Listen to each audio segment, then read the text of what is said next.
अस्सलामुअलैकुम एवरीवन। तो आज मैं आपके साथ शेयर करूंगी अपने मंडे की रूटीन।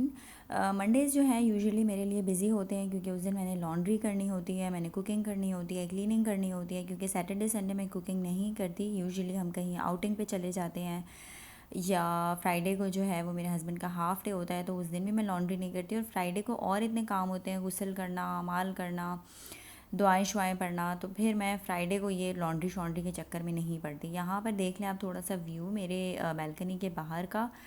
तो फिर मैं लॉन्ड्री जो है ना वो मैं मंडे को ही करती हूँ। फ्री हो के हस्बैंड ऑफिस गए हुए होते हैं, मैं फ्री होती हूँ, तो मैं लॉन्ड्री मंडे को करती हूँ। तो बेडशीट्स भी होती हैं, टॉवल, एवरीथिंग। अच्छा, यहाँ पर ना लोगों ने, जैसे पाकिस्तान में लोगों ने बैल्कनीज़ में या सहन में तारें बांधी हुई होती हैं ना, उस तरह का यहाँ सिस्टम नहीं है। क्योंकि मैंने आपको लास्ट भी बताया था कि यहाँ पर बैल्कनी से अलाउड नहीं है यूएई में कि आपके कपड़े जो है ना वो नीचे से नज़र आ रहे हो। तो ये यूजुअली यहाँ पे सब लोगों ने ये इसी तरह के फोल्डेबल स्टैंड रखे हुए हैं। ये काफ़ी स्पेशियस होता है, बीच में आप कपड़े टांग लो, साइड्स पे लगा लो, तो अच्छे खासे कपड़े आ जाते हैं इसमें ना। तो यही वाला स्टैंड हम यूज़ करते हैं, फिर इसको फ़ोल्ड करके साइड पे रख देते हैं, तो आपकी बैल्कनी में फिर से वही जगह बन जाती है। इतनी चौड़ी खुली डुली तो है नहीं बैल्कनी, बस इतनी है कि अब एक बंदा चेयर डाल के बैठ सकता है या दो आमने सामने करके बैठ सकते हैं, इस तरह है। बट अच्छी है फिर भी बहुत, ना होने से बेहतर है। इवनिंग में बंदा चाय पी लेता है और थोड़ी सी साइट सीइंग कर लेता है, इसी तरह ही है। और यहाँ पे मेरे कपड़े ड्राई हो गए थे, तो जैसे ही कपड़े ड्राई होते हैं मैं फ़ौरन उतार लेती हूँ, क्योंकि उन पे डस्ट भी गिर रही होती है। तो बजाय इसके कि वो मज़ीद धूप में सड़ें और वो उनका कलर भी फेड होता है, डस्ट भी गिरती है, तो मैं फ़ौरन जैसे ही वो ड्राई होते हैं ना उनको उतार के अंदर रख लेती हूँ। कभी भी कपड़ों को बहुत देर तक बाहर नहीं रखना चाहिए धूप तेज़ में, क्योंकि अव्वल तो छाँव में कपड़े टांगने चाहिए ताकि इनडायरेक्ट धूप उन पे पड़े, डायरेक्टली ना पड़े। क्योंकि इस तरह कपड़ों के कलर्स फेड नहीं होते अगर आप डायरेक्टली धूप में ना उनको डालें तो। और ये यहाँ पे फोल्ड हो गया था, मैंने साइड पे रख दिया था कपड़े। मैं साइड पे काउच पे रखती हूँ और फिर इनको वन बाय वन मैं फ़ोल्ड करके कबर्ड्स में रखती जाती हूँ। अच्छा, यहाँ पर मेरे माइंड में एक बात आई थी। मैं निदा यासिर का शो देख रही थी और वो अभी जो हज करके वापस आए। मैं कोई निदा यासिर की बहुत बड़ी फ़ैन नहीं हूँ या मैं उनको कोई बहुत जस्टिफाई नहीं कर रही उनके कामों को। मीडिया के लोग हैं, पब्लिक प्रॉपर्टी है, बट वो हज करके वापस आए हैं और लोगों के इतने नेगेटिव कमेंट्स हैं कि आप तो जी हज पे भी कैमरा पकड़ के बैठे हुए थे, आपने तो कोई हिजाब नहीं किया। तो भाई मेरी बात सुने, कोई भी लोग हज करके आके ओवरनाइट तारिक जमील नहीं बन जाएंगे, वो मौलाना नहीं बन जाएंगे। वो पहले भी मीडिया से रिलेटेड थे और वो मीडिया से ही रिलेटेड हैं। तो ये शुक्र है कि उन्होंने हज किया है, अल्लाह ताला ने उनको इतनी तौफीक दी है कि उन्होंने हज किया है। आप मुझे बताएं कि हमारी सोसाइटी में ऐसे कितने लोग हैं जो हज करके आते हैं और वो प्रॉपर हिजाब फॉलो कर रहे होते हैं, दाढ़ियाँ फॉलो कर रहे होते हैं या प्रॉपर दीन के रास्ते पे चल रहे होते हैं। ऐसा नहीं है। जस्ट बिकॉज़ वो एक पब्लिक प्रॉपर्टी है हम उनको पॉइंट आउट कर रहे हैं, और हम लोग इतने नेगेटिव हो चुके हैं कि किसी की खुशी में खुशी नहीं होते। ठीक है, हिजाब करना दीन का वाजिब हिस्सा है औरत के लिए, जिस तरह नमाज और रोज़ा वाजिब है वैसे ही हिजाब वाजिब है। लेकिन अगर वो नहीं कर रहे तो आप कौन होते हैं उनको इतना पॉइंट आउट करने वाले? आप मुझे बताएं कि आप कितना एक हिजाब कर रहे होते हैं। मतलब भाई हर बंदा अपने आप को पहले सही करे, अपने आप को देखे, फिर दूसरों को पॉइंट आउट करे।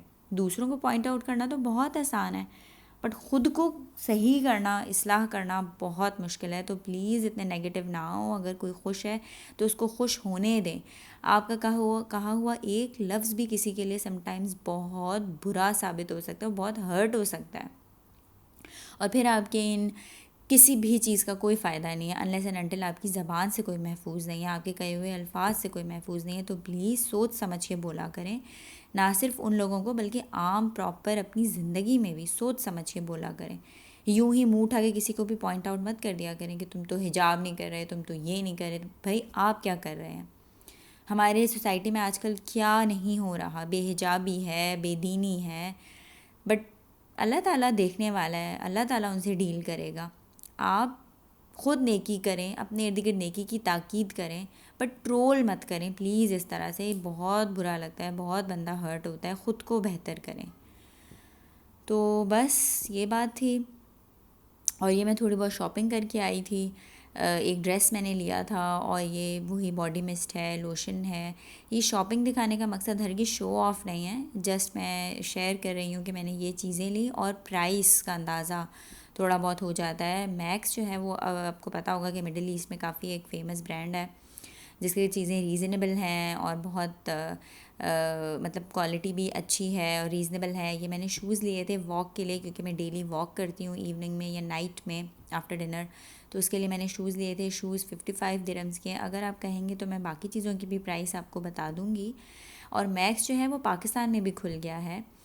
और शॉपिंग या चीज़ें मैं इसलिए दिखाती हूँ कि हो सकता है किसी को कोई आइडिया मिल जाए, हो सकता है किसी को कोई सजेशन मिल जाए। शो ऑफ़ का हरगिज़ मतलब नहीं होता। ये शूज़ अच्छे हैं, काफ़ी कंफर्टेबल हैं, रीज़नेबल भी हैं, वॉक के लिए अच्छे हैं, क्योंकि यहाँ पे ना हमें पैदल बहुत चलना पड़ता है, क्योंकि हम बस या ट्रेन में आजकल ट्रैवल करते हैं, तो बस स्टॉप से घर जाना, घर से बस स्टॉप पैदल चलने के लिए यही शूज़ काम आते हैं, हील्स वील्स नहीं चल सकती। और ये है नेक्स्ट मॉर्निंग का व्लॉग। मैंने बनाए थे आलू का पराठा, एक ही बनाया था अपने लिए, चाय, अचार, और ये है करेले गोश्त। करेले गोश्त मेरी फेवरेट डिश है और मेरे हस्बैंड की भी। तो करेले को सबसे पहले आप काट के नमक लगा के छोड़ दें 1-2 घंटा, फिर उसको निचोड़ लें और फिर इस तरह फ्राई कर लें। और 2 अदद होनी चाहिए प्याज, 2 अदद होनी चाहिए टमाटर, क्योंकि कम सर्विंग थी, 3 ही करेले थे, और हाफ़ के जी मटन था। करेले फ्राई करके आप निकाल लें और फिर उसमें आप डाल दें प्याज। प्याज को थोड़ा सा पिंक करना है, बहुत ज़्यादा ब्राउन नहीं करना, जलाना नहीं है। और जिंजर गार्लिक पेस्ट डाल दें और उसको अच्छे तरीके से फ्राई कर लें। उसके बाद जो मटन है वो मैंने बॉईल किया हुआ था, वो आपने इसमें डाल देना है। अगर आप प्रेशर कुकर में बना रहे हैं तो आप ऐसे ही कोरमा टाइप बना के प्रेशर दे सकते हैं, बट मेरे पास कुकर नहीं है तो मैं पहले से ही उसको बॉईल कर लेती हूँ। और ये जब आपका मसाला अच्छे मतलब लहसुन अदरक पेस्ट थोड़ा सा आपका गल जाए, फिर आप उसके अंदर जो है वो मटन ऐड कर सकते हैं। याद रखिएगा प्याज को आपने बहुत ज़्यादा ब्राउन नहीं करना, वरना वो बिल्कुल अजीब सा ही आपका कलर आ जाएगा। और ये 2 टमाटर लिए थे, उनको आपने स्लाइस कर लेना है, मटन डाल दिया, उसको आपने अच्छे तरीके से भून लेना है। वैसे तो ये कुक था, भूनने का तो इतना वो नहीं था कॉन्सेप्ट, थोड़ा बहुत मतलब आप मिक्स कर लें, सौटे कर लें।